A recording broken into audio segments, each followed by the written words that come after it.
Hi there, I'm Corey Probst and welcome back. Great to see you again. So last week Joe discussed disruptive technology and the resources that are out there that can help us as business owners to manage our businesses more effectively and help our clients more effectively. Today, what we're discussing is motivating our clients for long-term success. You guys as fitness industry entrepreneurs are interested in helping your clients to make real, meaningful, and enduring changes in their lives.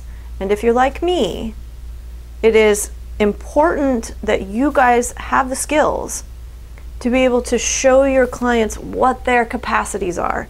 You know that when so many of the individuals who come through your door and are asking for help are feeling discouraged and weighed down, literally, with example after example after example of failed attempts to make meaningful, lasting change.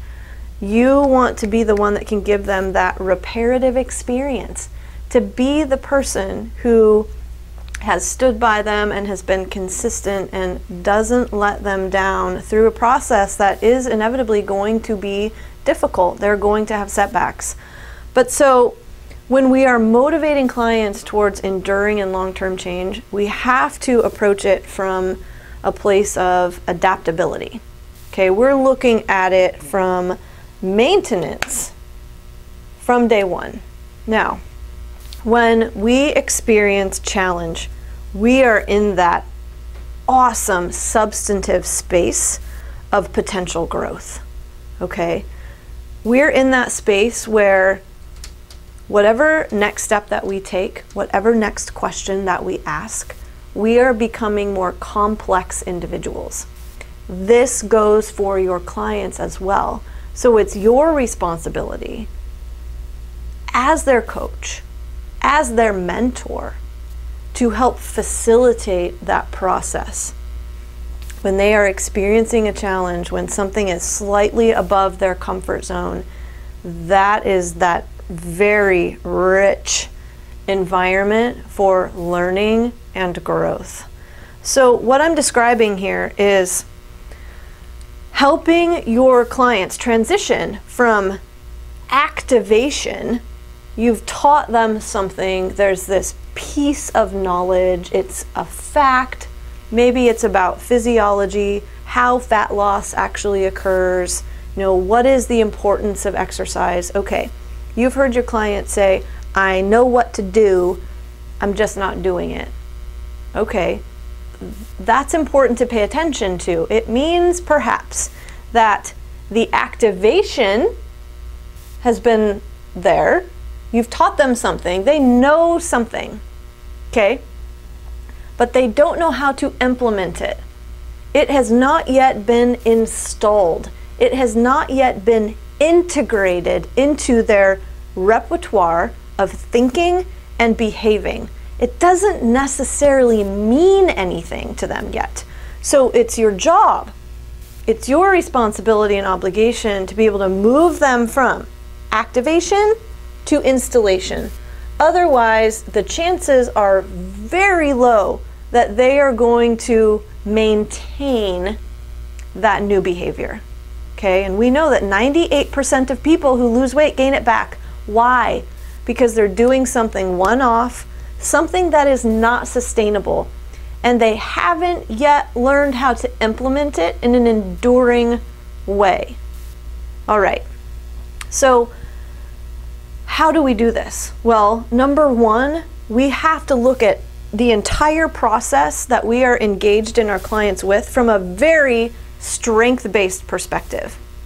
Our clients have strengths, they have aptitudes, they have capabilities, but all of these things are influenced by their attitudes, their mindsets, how they grew up, their environments, who the people are in their environments, what they're hearing, what are these people saying, the amount of support that they have. None of those things, though, need to necessarily be looked at by you as negatives They can be looked at as potential barriers, but your job is to view them contextually, to be able to say, okay, here's what we've got. These are the objective things that we're dealing with, potential barriers.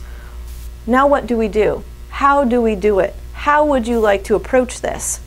Your approach as their coach is as important, if not more, than the approach that they begin to adopt and implement into their own lives. You are the model as the coach.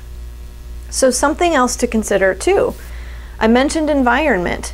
We have an internal environment and we have an external environment. So we are coaching from an around perspective, we are coaching from an among perspective, and we are coaching from a within perspective, all right? I talk about these in depth in the article that you have access to. I also give you 3 questions that you can begin asking your clients and yourselves to coach from capacity instead of outcome, all right? If we want a goal to be sticky, if we want that goal to be enduring and meaningful to us, it must be connected to our values. So we are developing capacities. We are becoming richer, more layered, more nuanced, more complex individuals as we make these changes and we overcome challenges in a very stepwise, progressive fashion. All right. So thank you for joining us again. I will see you next week. See you soon.